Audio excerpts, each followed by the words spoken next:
Original family and family പോലത്തെ ആൾക്കാർ വരുന്ന ഒരു ഡിഫറൻസ് നമുക്ക് ഇന്നലെ ബിഗ് ബോസിൽ കാണാം. അക്ബറിൻ്റെ ഫാമിലി വന്നപ്പോഴും സാബുമാൻ്റെ ഫാമിലി വന്നപ്പോഴും വളരെ പോസിറ്റീവായിട്ടുള്ളൊരു അറ്റ്മോസ്ഫിയർ ആയിരുന്നു. എല്ലാവരോടും വളരെ സ്നേഹത്തിലും വളരെ സന്തോഷത്തിലുമാണ് അവർ ഇടപഴകിയത്. ഈ ടാസ്കിൽ വന്ന ആ ഒരു വ്യത്യാസമോ അല്ലെങ്കിൽ ഫൈറ്റ്സോ ഒന്നും ഈ ഫാമിലിയെ ബാധിച്ചിട്ടില്ല എന്ന് നമുക്കവിടെ മനസ്സിലാവും.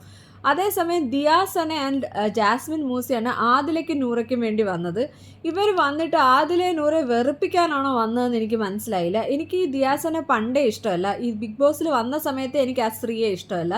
ഇതേപോലെ തന്നെയാണ് ഇവിടെ വന്നിട്ട് അവരുടെ പെരുമാറ്റവും. ആവശ്യമില്ലാത്ത അൺസോളിസിറ്റഡ് അഡ്വൈസ്, അതേപോലെ ടോൺസ്. ആര്യനെ ഒന്ന് കൊച്ചാക്കാൻ നോക്കി, പക്ഷേ ആര്യൻ അവിടെ വളരെ പുച്ഛത്തോടെ തിരിച്ച് മറുപടി പറയുന്നുണ്ടായിരുന്നു.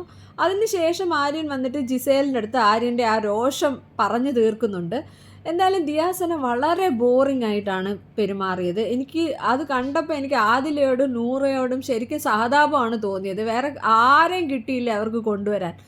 എന്തായാലും ഇന്നലെ ബിന്നിയുടെ ഹസ്ബൻഡും അവിടെ ഒരുമിച്ചിരിക്കുമ്പോഴത്തേന് നെവിൻ പോയി ഇടയ്ക്ക് കയറി അലമ്പുണ്ടാക്കുന്നുണ്ട്. ബിന്നി ഹസ്ബൻഡ് ഉള്ളതിൻ്റെ ബലത്തിലാണോ എന്നറിയില്ല, കുറച്ചുകൂടെ ഉഷാറായിട്ട് വഴക്കുണ്ടാക്കുന്നുണ്ട്. അനീഷിൻ്റെ അടുത്ത് വലിയൊരു അടി കണ്ടു, പിന്നെ ഷാനവാസിൻ്റെ അടുത്ത് അടി കൂടുന്നുണ്ട്. എന്തായാലും ബിന്നിയുടെ ഹസ്ബൻഡ് ഒന്നിലും ഇടപെടാതെ മാറിയിരുന്ന് ജസ്റ്റ് ഒരു ചിരിയോടെ കണ്ടുകൊണ്ടിരിക്കുകയായിരുന്നു.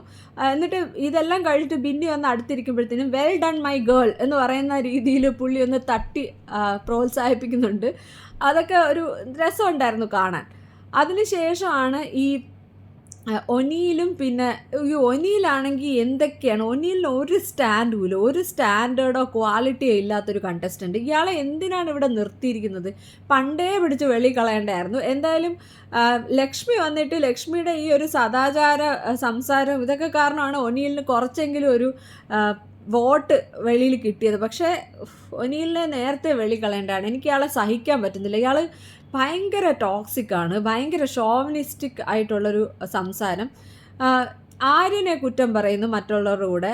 ജിസേലിൻ്റെ അടുത്ത് പറയുമ്പം ആര്യനെ കുറ്റം പറയുന്നു, ജിസേലിനെ പറ്റി മറ്റുള്ളവരുടെ അടുത്ത് കുറ്റം പറയുന്നു, ഷാനവാസിനെ കുറ്റം പറയുന്നു, പിന്നെ ആര്യനുമായിട്ട് വഴക്ക്. ഇയാൾ ഈ പറയുന്ന കേട്ടാൽ തോന്നുന്നു ഇയാളാണ് അവിടുത്തെ ഏറ്റവും നല്ല ഗെയിമർന്ന്. എനിക്ക് ഇയാൾ എന്താണ് ചെയ്യുന്നത്? ഈ ബീൻ ബാഗിലും സ്വിങ്ങിലും ഒക്കെ ഇരുന്ന് ഇങ്ങനെ കുറ്റം പറയുന്നതല്ലാതെ ഒണിയിലിനെ വേറെ എങ്ങും ഞാൻ കണ്ടിട്ടില്ല. ക്യാപ്റ്റനായിട്ടും ദുരന്തമായിരുന്നു ഒണിയിൽ. ഏതായാലും ബിന്നിയുടെ ഹസ്ബൻഡ് ഇടയ്ക്ക് കയറുന്ന നെവിനെ മറ്റുള്ളവർ കളിയാക്കി പറഞ്ഞയക്കുന്നുണ്ട്.